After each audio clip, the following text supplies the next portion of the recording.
ಅದ್ರ ಅದು ತಿನ್ನಿಸ್ಬೇಕಾದ್ರೆ ಅಟ್ಟು ಬರ್ಬೇಕಾದ್ರೆ ಹೇಳಿ ತಿನ್ನಿಸ್ಬೇಕು ಅದಕ್ಕೆ ಎಷ್ಟು ಬಂಡವಾಳ ಹಾಕ್ಬೇಕು ಹೊಲ್ದಾಗ ಬರುತ್ತಲ್ಲ ರೀ ಕರೆ ರೀ ಹೊಲ್ದಾಗ ಹಂಗೆ ಬರುತ್ತೇನು ಅದು ಹಾಕಿದಾಗ ಬರೋಲ್ಲ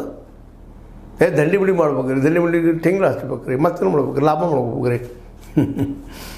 ಹೇಳೋದು ಭಾಳ ಸುಲಭ ಒಂದು ತೆಂಗಿನ ಹೇಳ್ಬೇಕು 2 ದಿವಸ ತೊಗೊಳ್ತದೆ ಎಷ್ಟು ವರ್ಷ ತೊಗೊಳ್ತದೆ ಎಷ್ಟು ಅವೆಲ್ಲ ಗಿಡ ಎದ್ದು ಅವು ಕಾಯಿ ಕೊಡ್ತಾರೆ ಎಷ್ಟು ವರ್ಷ ಹೋಗ್ತದೆ ಇದು ಮಾಡ್ಬೇಕು ಹಾಸ್ಪಿಟ್ಲ್ ಹಾಕ್ಬೇಕು ರೀ ಹಿಂಗೆ ಒಟ್ಟು ವಾದಕಾಯಿ ವಾದ ಮಾಡೋರು ಭಾಳ ಇದ್ದಾರೆ ಮತ್ತು ಬೇರೆ ಆದ್ರೆ 2,400 ಅದು ಈ ಫ್ಯಾಕ್ಟ್ರಿಗಳು ತೊಗೊಳೋದು ಅದಕ್ಕೆಲ್ಲ 3,000 ಅವ್ರು ರೇಟ್ ಕೊಡ್ರಿ ಅಂತ ಹೇಳಿದ್ದಾರೆ ಮೆಚ್ಚುವಂತ ಒಳ್ಳೆಯ ನಿರ್ಧಾರ ಸರ್ಕಾರದ ಆದ್ರೆ ಹೆಚ್ಚು ಬೆಳೆದವ್ರು ಏನು ಮಾಡ್ಬೇಕು ಅಂದ್ರೆ ಬಂದಂಗೆ ಮಾರ್ಕೋರಿ ಅಂದಂಗೆ